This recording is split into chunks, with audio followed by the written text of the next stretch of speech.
You're listening to Investigation Insiders by Integris Intelligence.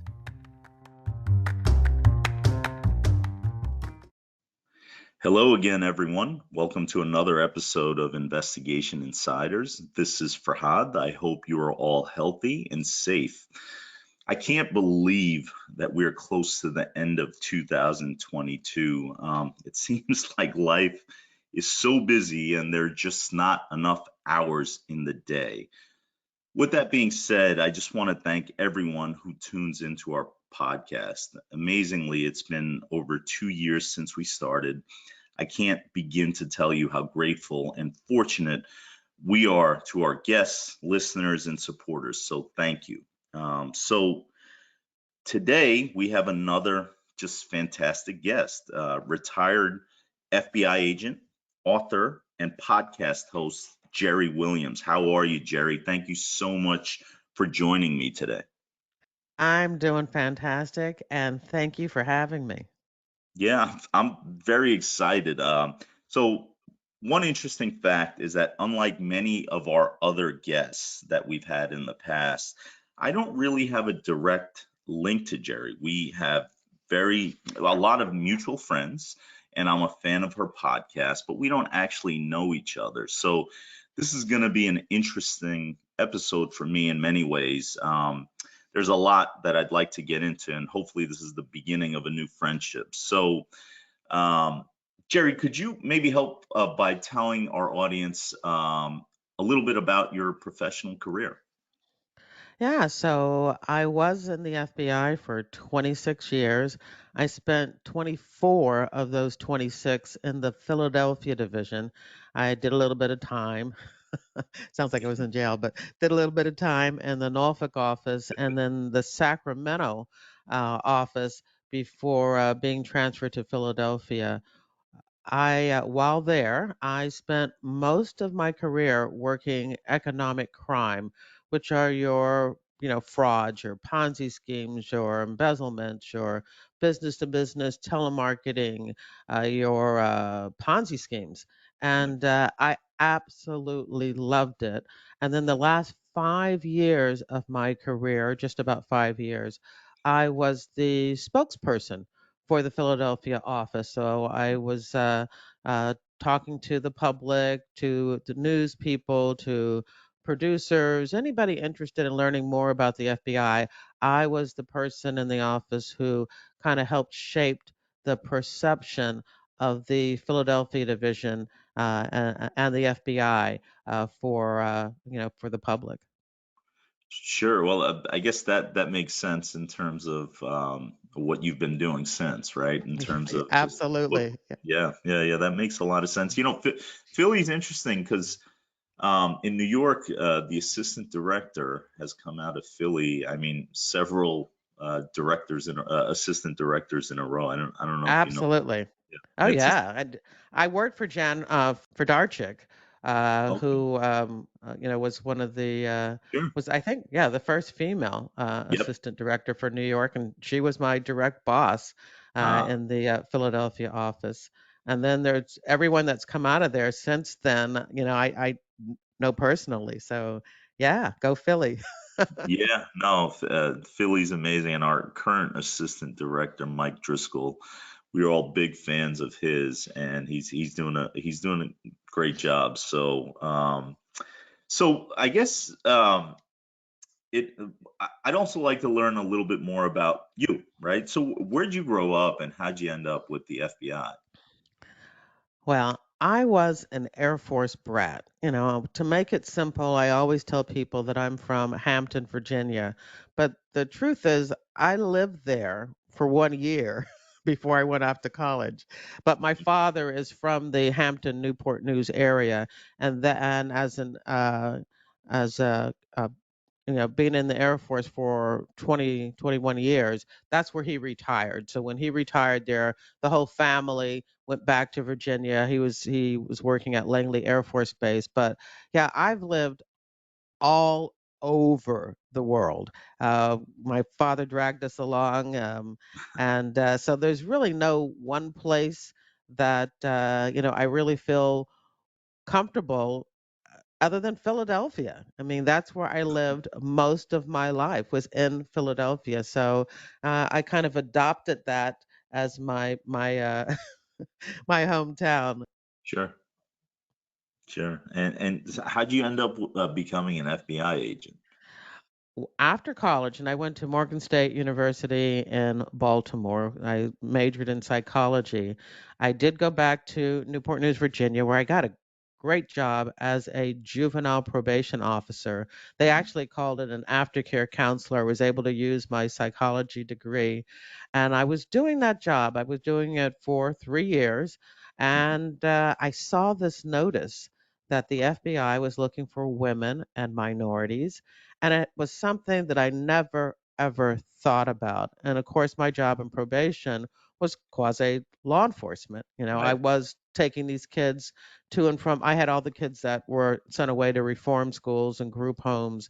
And so, and some of them ended up in lockup and many occasions, because of, just the way the facilities run. And so I was kind of used to that. And my roommate in college was a police officer, my best friend, who later became an agent. But um, so I was open to it, and so I made the call, and unbelievably, 6 months later, I was walking into the FBI Academy. Wow. Wow, that's incredible. So I guess it sounds like you weren't really aspiring to be an FBI agent, but once No, you learned about it, you became interested. yeah, and I will always be honest about this. The thing that interested me the most was that I would be doubling my salary. No, that's interesting. Everyone needs to be paid more, and so that's an interesting sort of motivator. And so, what was the? So you started in 1982, right? What was the starting salary of a FBI agent at the It time? was 28,000 and I was Wow, making 14,000 as a juvenile probation officer. wow, So that's yeah, I thought I was like, "Oh my," woohoo, you know? that's awesome. That's a great story. So so you obviously started at a time that was in 1982. It's very different than it is today, right? For both a woman and a minority, right? And so a woman who is a minority, I imagine, was even more interesting. So can you talk about that a little bit? And then maybe how did that, not only at the beginning, but what was your experience like throughout? Yeah, and I again, I just like to be honest, and I think sometimes when I tell my story, I feel like, oh, maybe I should just skip over that part. But in 1982, and yeah, and that time period, the Bureau was trying very hard to diversify its workforce.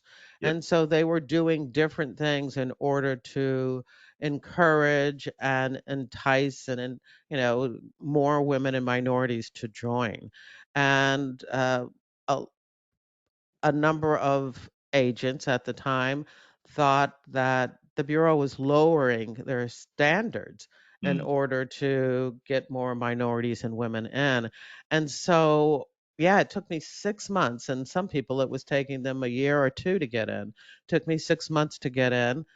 I knew I was highly qualified, sure. but I kept hearing about, you know, the bureau lowering their standards and letting unqualified people in. And when I would push against that, the response was, "Don't worry about it. You're not one of the unqualified people," and that wasn't satisfying for me. And Right, so, yeah, my first 4 years, I've always been open about it. Were very difficult, and there was a time that in that fourth year that I was thinking, this is not going to work. This is not for me. It's just too difficult, and I'm not sure it's worth it.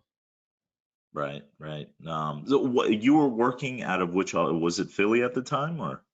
Yeah, I was in Philly at the time, but things had happened in Norfolk and especially Sacramento that Right. really started to make me question if I wanted to stick it out. Sure. I can only imagine. And so, were there other women and or minority women that you worked alongside or knew of at the time that you, I guess, could sort of commiserate with a little bit?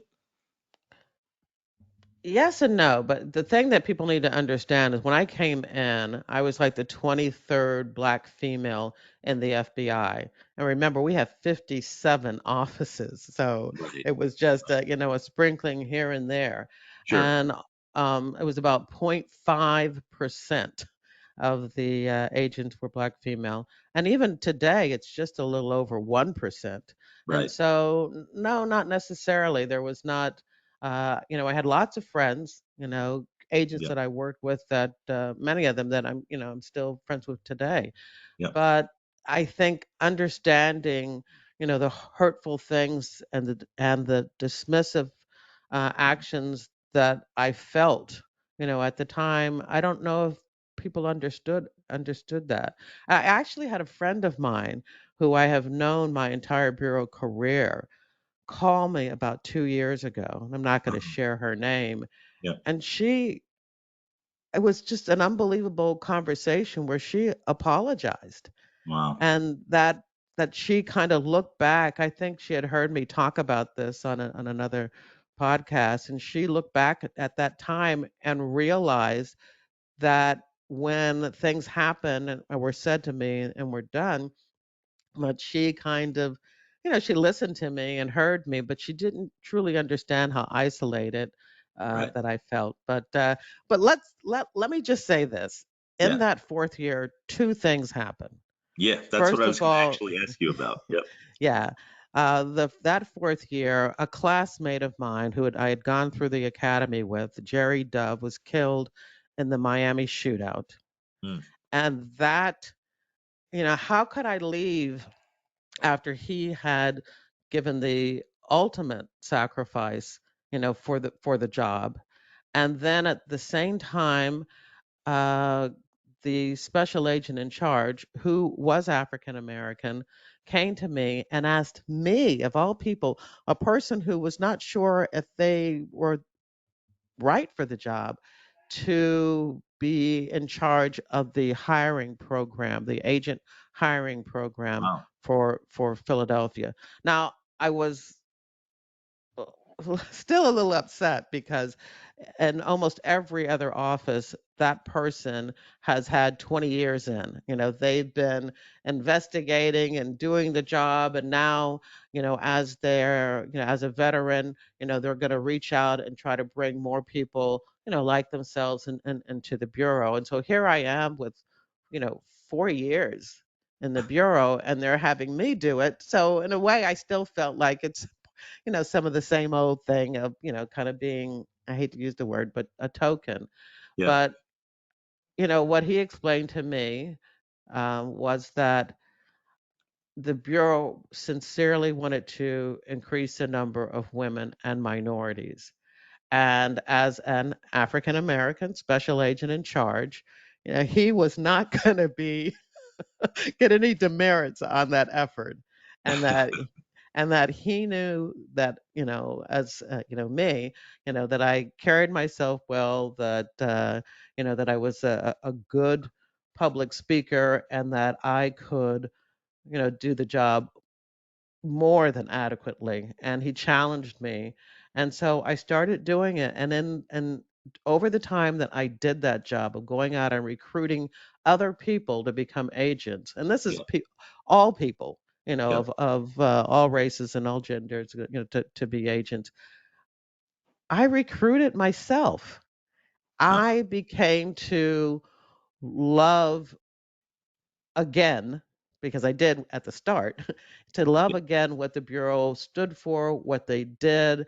And I decided, you know what, this is the right job for me. And I can no longer allow others to try to make me think otherwise. And as soon as I left that assignment and went back to investigations, I put my all into it, almost to to a fault of really trying to prove and do my best and dedicate myself to investigations. And, you know, as you say, I have a podcast called FBI Retired Case File Yeah. Review, where all I do is just talk about, and I know we're going to talk about that more later, but Yeah. all I do is share FBI stories. Yeah. But that is just an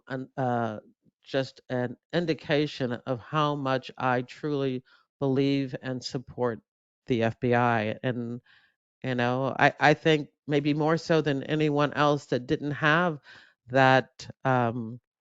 Initial thought of maybe it's not right for me. I know it's right for me. Yeah. Yeah. No, that's really amazing. Just the whole, I mean, the whole story is pretty amazing.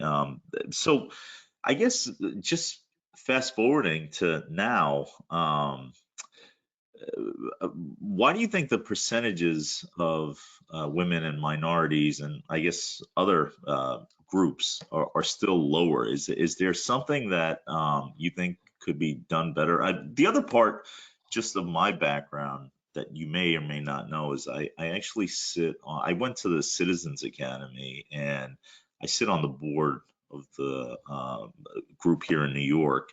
And, one of our sort of tasks is sort of to bridge the gap a little bit. And, based on your experience and sort of like over many, many years of doing this, um, why do you think the percentages are still low? And is there anything that can be maybe done better?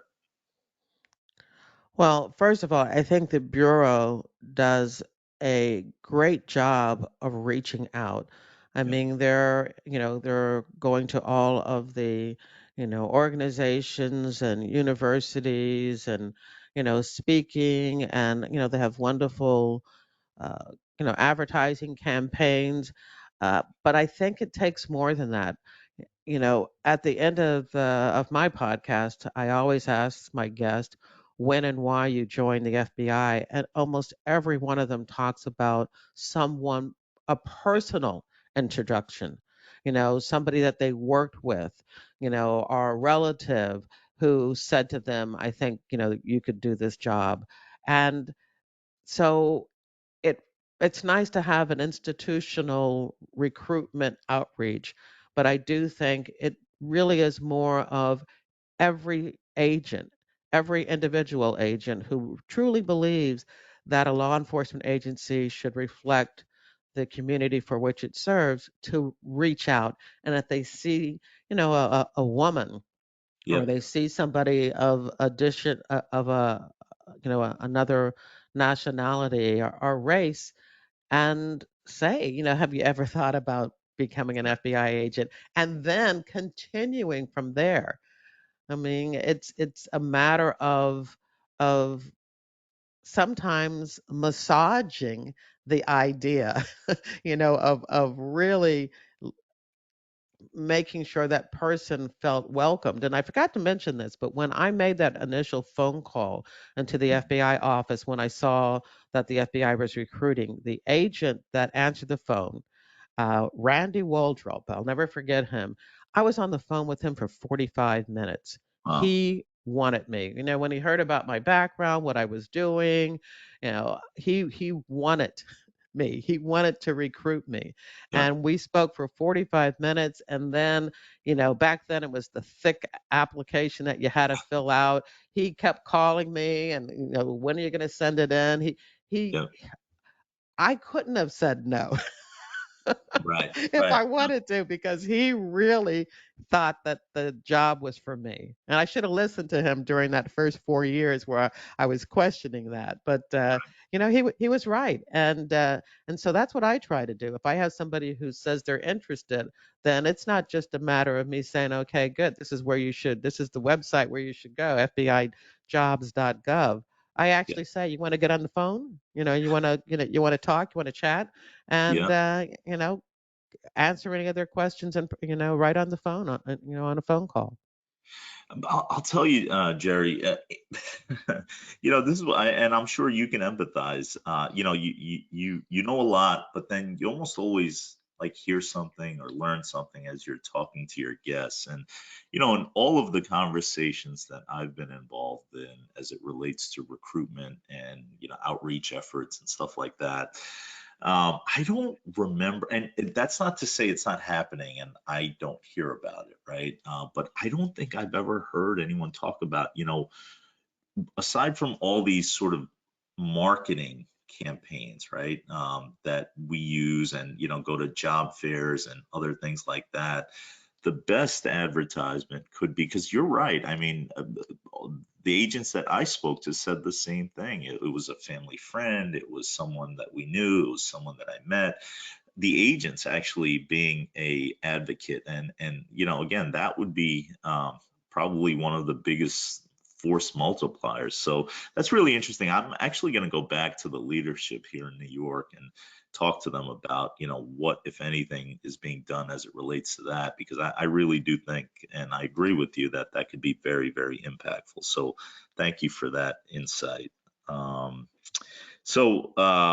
sure there's a lot here, and this is a loaded question, but what sticks out in your mind about your time with the FBI? Oh my goodness. It's gotta be the agents, the people, not just the agents, but the support staff, everybody in the Philadelphia office.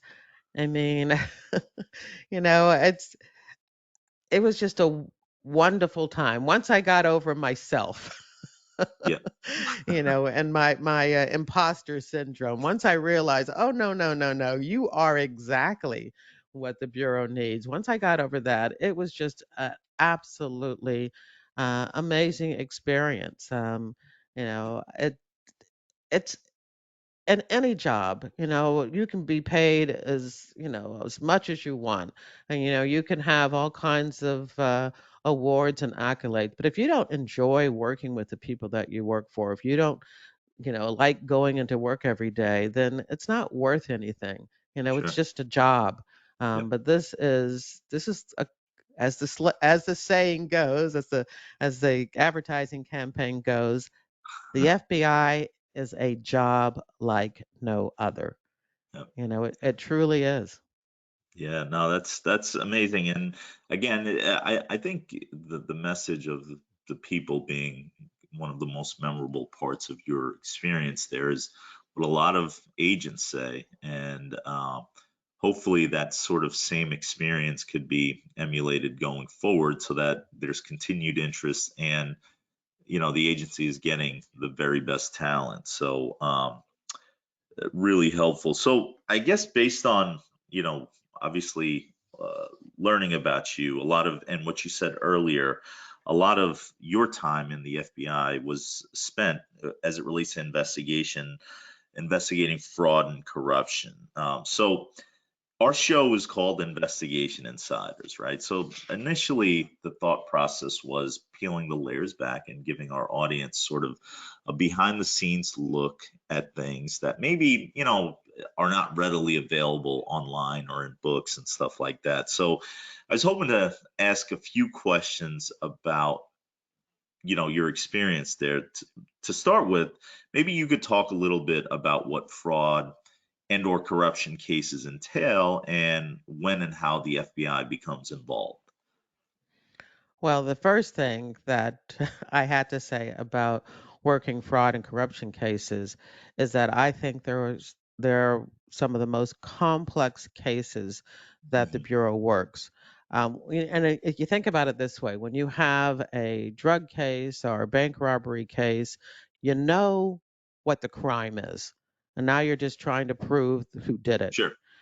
But when you come to a fraud case, sometimes you got to prove that what happened was a crime before you can now go about proving, who was it that did it. For Right. instance, if you have uh, a business, that our person that was like an advance fee case. I did a lot of advance fee cases where you have a business owner who is looking for more capital. Can I say the word capital for their business. And so they're trying to get a loan and they can't get a loan through normal banking and financial institutions. And so they find a loan broker who's going to set them up with a financier or, somebody who's going to invest in their business. And they ask for, in order to do the work, for an advance fee. And Yeah. so this business owner who's desperate is going to gives him, let's say $250,000 in order to, do the paperwork and all the stuff that needs to be done. And then nothing happens. He doesn't Right. get the loan and he's out of the money. Yeah. Before I can go and start this case, I got to look at the contracts. Yep. Did he just say best efforts? And if he said best efforts, did he do anything? Did he have any resources? Did he have any, investors, financiers? Did he contact anybody? I have to do all of that as part of my investigation Right. before I can now, look at this person and, show the connection. I've got to prove that there was a crime before I can go after Sure. the subject. I found that fascinating, and I know there are agents and investigators who would rather stick a needle in their eye than had to go through, a box of papers. And of course, nowadays, it's a lot of it is all, computerized, but computer files, looking for that information and making those traces and following the flow of money and documents. But I loved it. I absolutely love it. And, I write crime novels now, and I'm Yeah. writing my third crime novel, and they're all about fraud, which, there's no car chases and explosions because I think the excitement, the financial violence of having, somebody steal all of your money and take your life savings is exciting and fascinating to me. Yeah. I mean, there's been an incredible spike in that kind of activity during the pandemic also. Would you agree? Absolutely. Yeah. Oh, absolutely. Every time there is some type of national or crisis or global crisis, that's when the fraudsters come out because they can smell the desperation in the air. And Yeah. to me, it's just unbelievable the different schemes that that con men devise in order to steal other people's money. And to me, it's just fascinating. I have my tagline. I have my own tagline, and it says, "With a gun, they can steal hundreds, Yep. but with a lie, they can steal millions." Yeah, and they do. They Hmm. do steal millions. Yeah, that's really interesting. We actually get calls like that. We had a call last week, in fact, from someone that was the victim of exactly what you just described, where they needed some money, they applied for a loan, they had to pay a fee, and now everybody's gone, right? And so it's unfortunate because they're calling us and they're saying, we'd like to do this and do that, and you say, well, look, if you're truly, if you want to spend money, good money after bad, I mean, I guess we can help you with it, but you got to really look at your situation and was a crime committed, first of all, right? Are you willing to spend, depending on how much you got, are you willing to spend equal as much or a good portion of that to recover that? And then the most important thing is, this is like, if it was a crime that was committed, contact law enforcement. And a lot of times on the private side, I don't know why, but people and businesses are resistant to calling, law enforcement, not even for any real good if they were committing crimes and they didn't want to be the subject of I get that, right? But if you're not, I always found it confusing why people didn't want to necessarily go to law enforcement. Well, having worked, in this field for so long, Yeah. it's a true understanding that many people are embarrassed, especially when it comes Yep. to business, Yep. people. They think, they've worked so hard to build something and they're embarrassed and they shouldn't be. I mean, Yeah. these con men are good at what they do. Yeah. They know what to say, they know, how to play the game in a way that convinces people, to believe and trust them. I mean, they're looking for people who are desperate, people who need to trust someone because otherwise they're going to lose what they have anyway. And Yeah. so they're taking that gamble. But once they do it, they're almost embarrassed. Well, they are embarrassed and they're shameful, and they don't necessarily want to admit what they've done. And if they can go privately behind the scenes and try to get their money back, that's what they would rather do than, make it public, Yeah. that they quote unquote fell for the scheme when they have to understand that they were targeted, that someone looked for them because they were in the situation where they were most vulnerable. Sure. Sure. Yeah. No, that makes a lot of sense. So what do you think has changed about criminals in the last 40 years as it relates to fraud, right? Or do you think it's similar? I mean, at its core. It is the same game. And it's a game as they say in Yeah. Disney. It's a game as old as time. Yeah. It really is. They may be doing it online, it may be all digital now, but it really is the same game.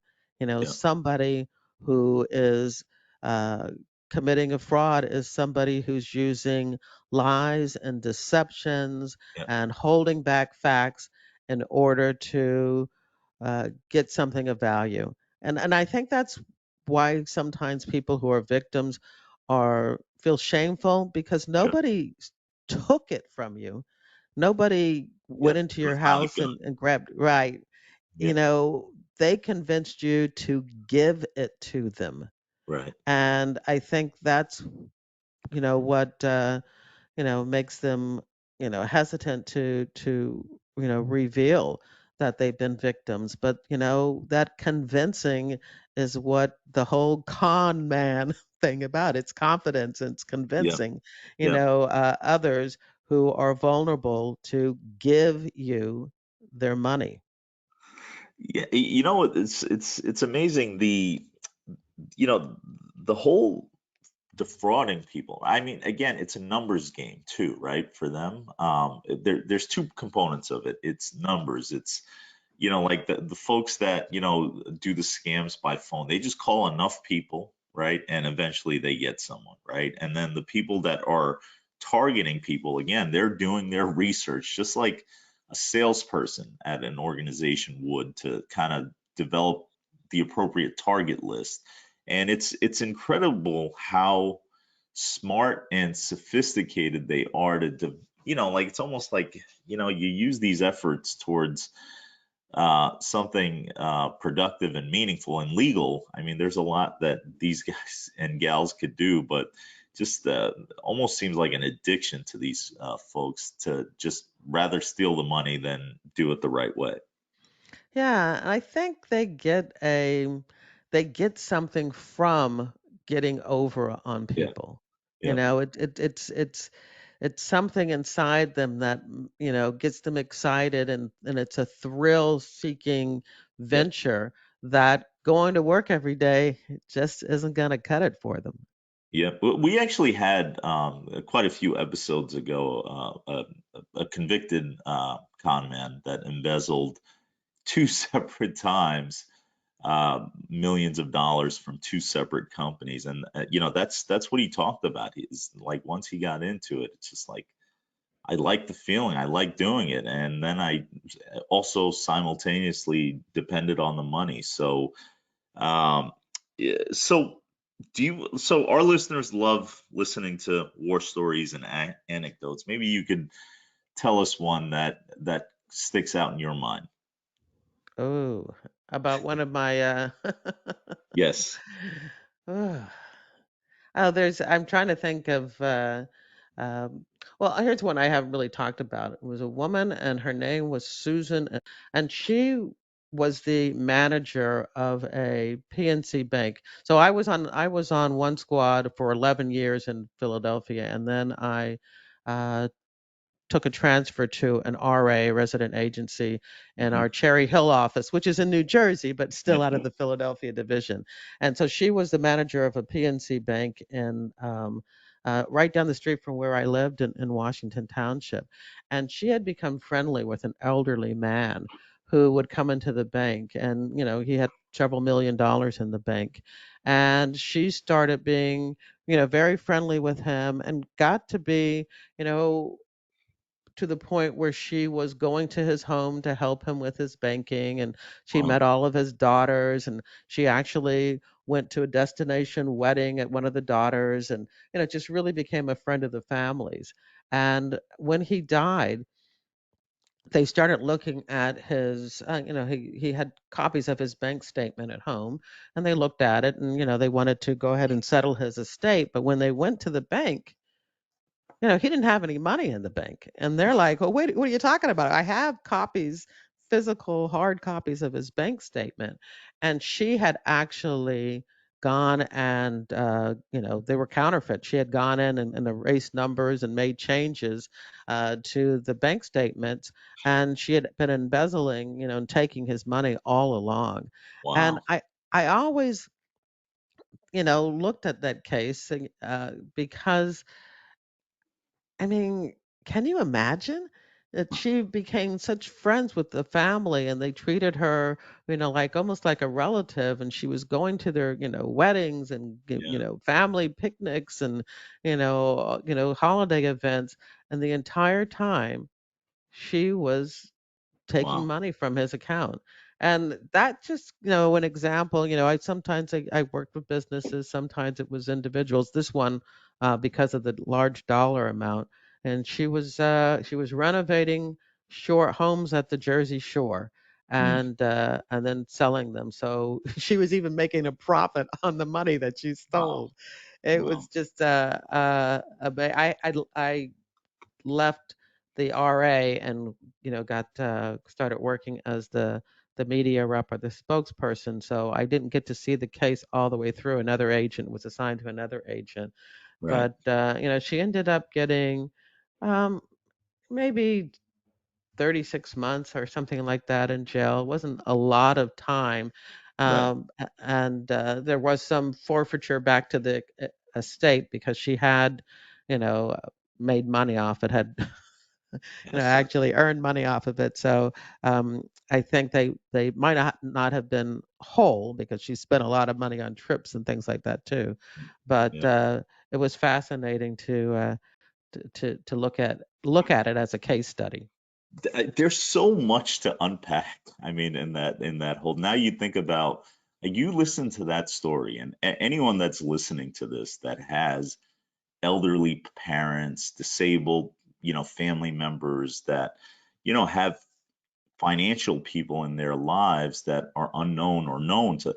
I mean, you really, that just opens up a giant can of worms of the potential for fraud. Yeah, and this case was an easier case because it was a straight out Simple, yeah, embezzlement. yeah, But when you have elderly relatives and they're defrauded by somebody who has them investing in something. Like I have a friend of mine whose father lost again several $1 million because he thought he was investing in golf courses all over the country. yeah, And he was going to make all this money. His wife, her mother had died, and it's right down here, and I've moved. I don't think I've mentioned I live in Raleigh, North Carolina, but they live in Chapel Hill, right, and her mother had died. She was living in California, and he was home alone, and this person was calling him constantly, befriending him, and just convincing him, I got another opportunity, another golf course that we're opening up, yeah, and next by the time she found out about it, the money was gone, and yeah, that's a much harder. And I did did connect her with an FBI agent to look at it, but it was just a much difficult case Yeah. because he gave the guy the money, and now Yeah. I don't know if they followed through to see if there were actually any golf courses. If there were no golf courses, then here we have a case. Yeah. But even if he had a couple of golf courses, it may have been a more difficult case to investigate and to prove. Yeah, I'll tell you, it's interesting. I mean, again, one of the things that just again I tell people all the time is, look, if it just seems too good to be true, follow your gut, and then do your due diligence, and don't just trust. I mean, you can trust, but verify. And it's amazing to me, like you talked about how like the criminals, I mean, the core of what they're doing and how they're going about it is similar. I mean, as far as time, right? But it seems like the victims, they're doing the same thing.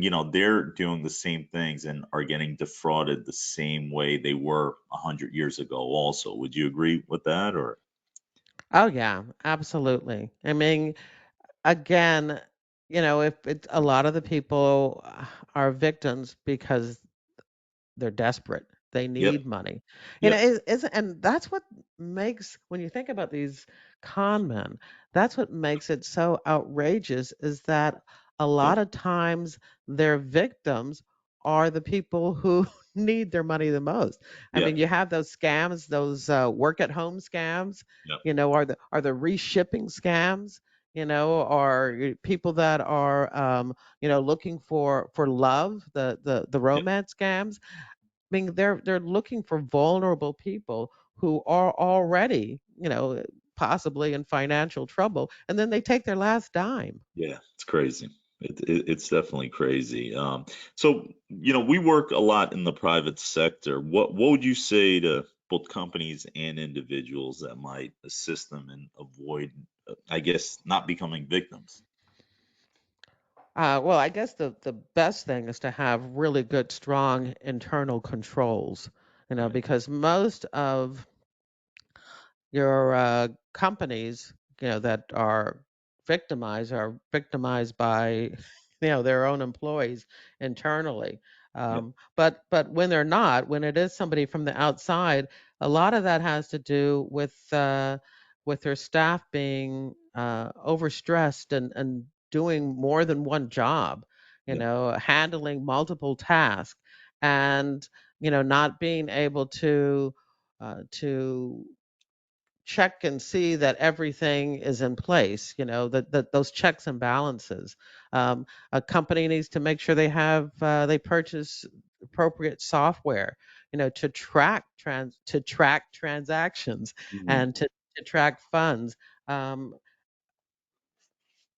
but those are two things, the internal controls, and then also the appropriate software to be able to do those checks and balances.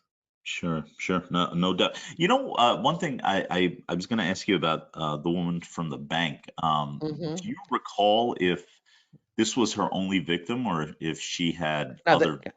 no, this was her only victim. And Uh, again, that's another thing. A lot of times these crimes are crimes of opportunity.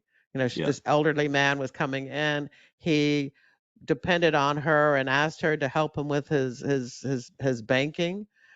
yeah, And maybe she started out just as doing her job as a yeah, manager. And yeah, then when it just seemed so easy, she yeah, I'm talking to you at the same time I'm trying to find the newspaper article that what her name is. But yeah, at the at some point she just saw the opportunity. It was like too easy. The money was staring her in the face, and she just didn't have what it takes to resist, yeah. not taking it. I mean, again, just going back to how much there is to unpack here, that's just scary, you know. So now you take someone who's not a criminal, who turns into a criminal because an opportunity presents itself. So just wacky. I mean, it really is scary.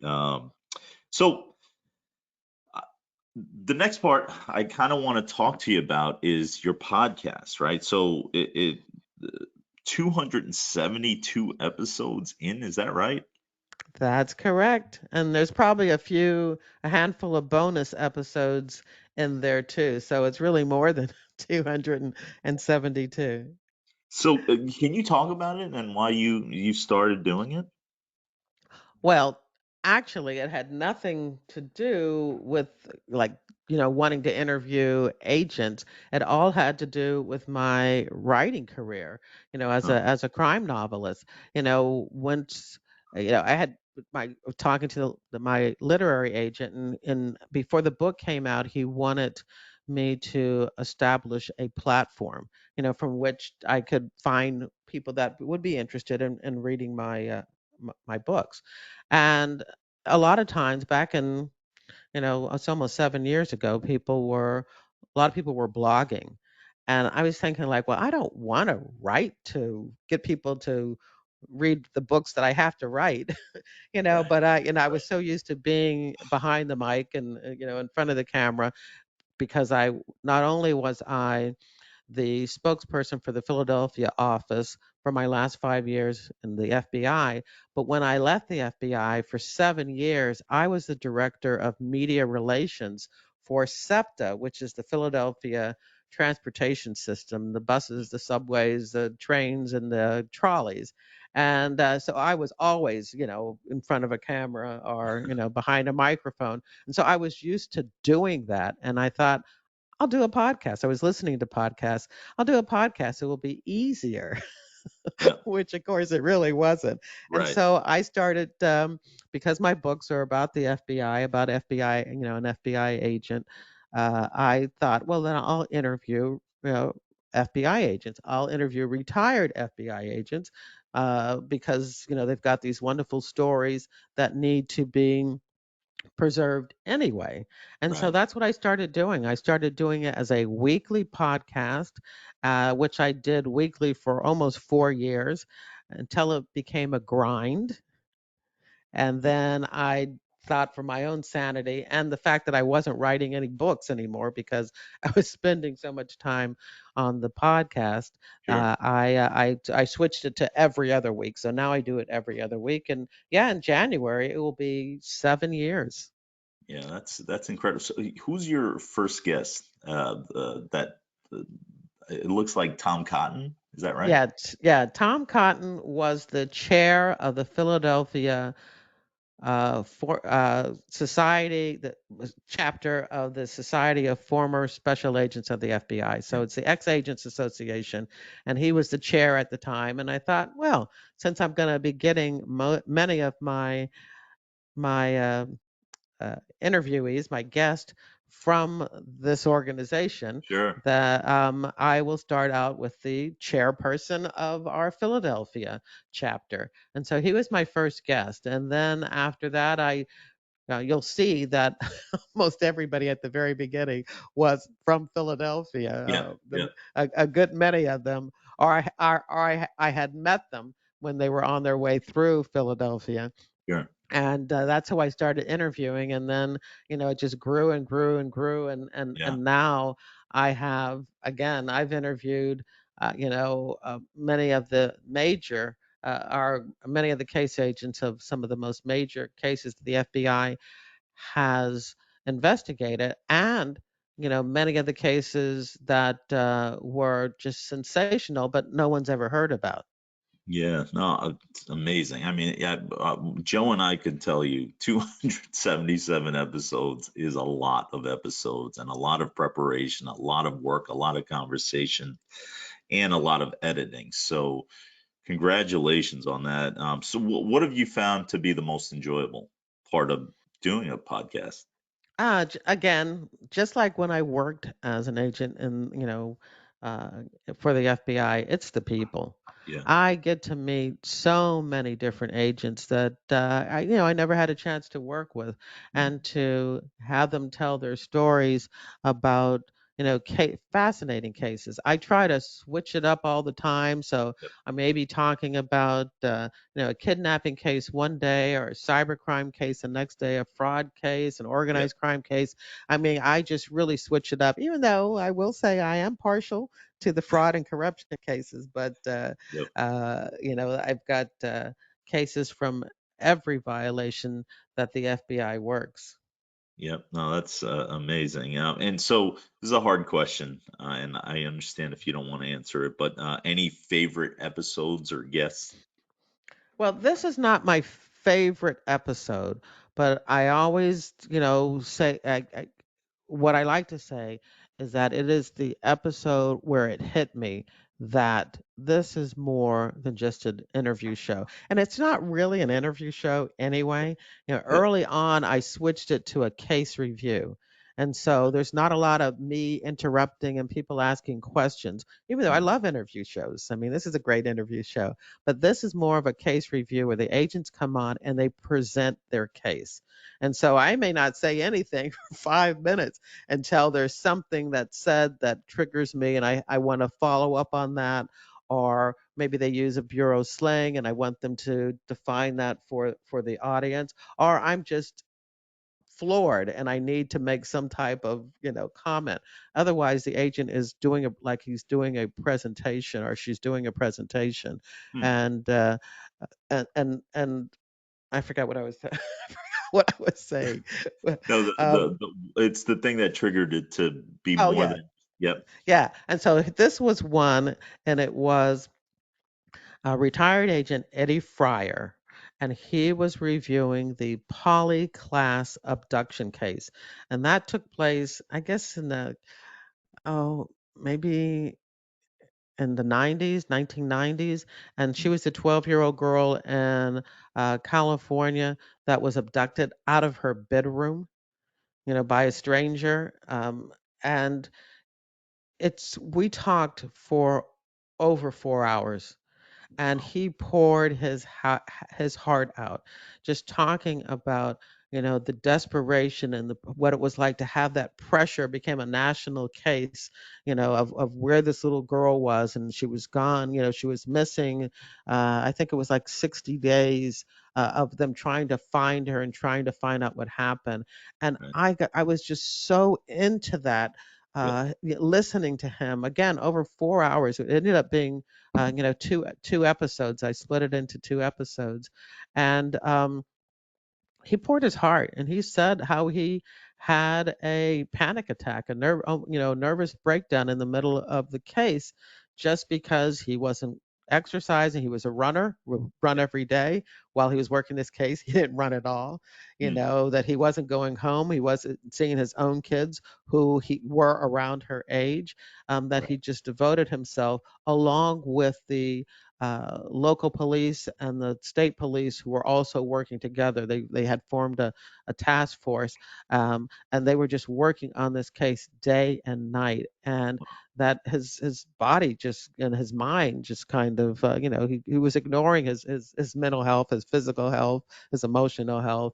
And so he talks about that, and then he talks about when you know he learned from they finally found out who did it, and he learned from the subject where her body was buried, and he went out there to recover the body, and having to relay that information back for the parents, how difficult that was.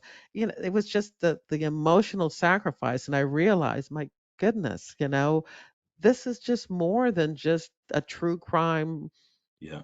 podcast where somebody's just talking about a case.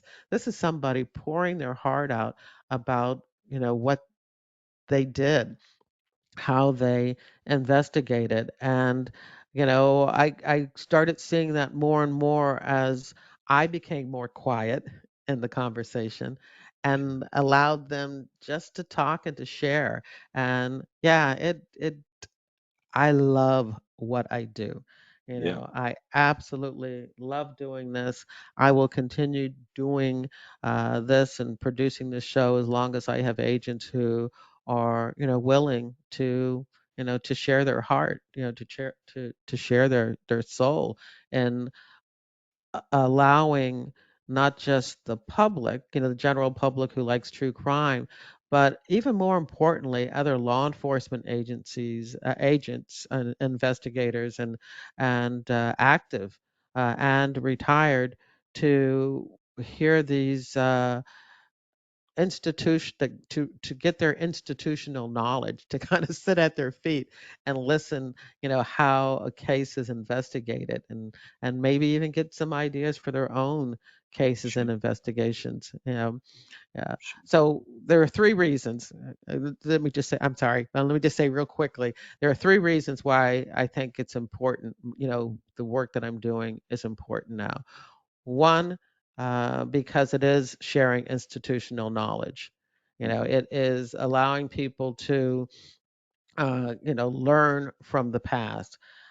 Two, it is a great advertising campaign, PR campaign, to show the public, who the FBI is and what the FBI does. Yep. And the third one, some people just poo-poo it, but it's your own, it's recording your own personal legacy, Yeah. for the past, for so many investigators, and I'm sure you would agree, their families have no idea what they do Yep. every day. They don't share that. And so now you have a recording of what you did. I think that well, all 3 points without question, and that last point has actually become one of my favorite things because, again, obviously, I've gone through your catalog. There are people that everybody knows. There are cases that everyone knows, but there's a good amount of stuff that it's not necessarily widely known. There are agents that are not widely known, and I think it's just really becomes part of history for those folks to be able to sort of document their stories, or tell a story of a part of their life that is saved forever. So that is a pretty amazing thing, and really I think it becomes very, very significant, and their families and others will thank you for it. Well, they probably are already, but even more so in the future. I think it's an amazing thing that you're doing. And so, with that being said, I wish I had talked to you before we started our podcast, but what would you, what recommendations or advice would you have for people that are looking to start a podcast? I mean, whether it's in this industry or something else, do you have any general sort of tips for anyone as it relates to that? Decide who your audience is, not just what you plan to put out or talk about, but who your audience is and how you're going to find them. Because discoverability is the hardest part of Yep. podcasting. Yep. I mean, it is all time consuming. you Yep. know, it definitely, the research and the, guest acquisition and Yep. all of that is a lot of work. But once you packaged it up and it's beautiful, and it could be the best show in the world, but if Yep. nobody knows about it, Yep. you Yep. know it That's hopefully it'll still be satisfying for you, but it is, how are you going to get people to find out about your podcast? I've been very, very lucky. I mean, yeah. the first month that I did the podcast, iTunes picked it up as new and noteworthy on the Wow. front page of the front, Wow. right on the front page of, of course it's now called Apple Podcast, but back then it was called, they were going by the name of iTunes. Yep. And that new and noteworthy means a lot more. I've been new and noteworthy again, and it didn't do anything. I was, yeah, a few months ago, and it didn't really do anything. But back Right. then, it really meant something. Sure. And my numbers, went to thousands, early on, and has grown since then, to a point, now that I'm doing pretty well. That's getting the awesome. message out. Yeah, that's great. That's great news. And so usually we end our show, Jerry, with sort of takeaways for our audience. So there's one or two or three things you would have we talked about a lot of different things, but that you'd want our audience to walk away with from this episode. What would they be? They would be believe in yourself.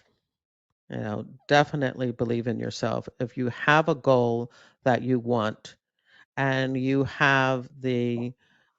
meet the requirements, then you belong. Yeah, If you're hired, somebody has already said this person has what we need. yeah, Don't second guess that. Don't let somebody else have you second guessing that. Believe in yourself. Be confident. And I always like to explain what I mean by confident. And confident isn't knowing everything, yeah, and that you're the best, ever. It's being confident that even if you don't know what the hell you're doing, you're going to be able to figure it out. If he can figure it out and she can figure it out, yeah, you're going to be able to figure it out too. And be confident that you have what it takes to get the answers that you need, especially as an investigator, to get the job done. Don't hesitate and knowing that fact. So that would be my first. How many did I have to give you? whatever you feel like. One or two. It's up to you, really. So, And the other thing is just to be real and be you, yeah, and it really kind of goes along with that same thing. yeah, That there's a saying called fake it until you make it. yeah, Well, I mean, you don't need to let the bad guys, know that you're not quite sure what you're doing at that point because you're confident you'll be able to figure it out. So you don't need to give them any clues that right now you don't know. But, so that part of faking it, I can understand. But yeah, don't fake it till you make it in the point of not being who you are and not showing others your real self and are being ashamed to show them your real self. Fake it for the purpose of of getting to the next step, but not for the purpose because you're ashamed or you're not confident about who you are. yeah, um, yeah. i think No. i think that might be Yeah, yeah. No, those are great. Those are great takeaways, and you've done a lot. You've earned obviously credibility to offer that advice and live that practically. So I think it's really helpful. For me, I think the takeaways are really, in addition to what Jerry said, related to fraud and the fraudsters and becoming a victim, is that.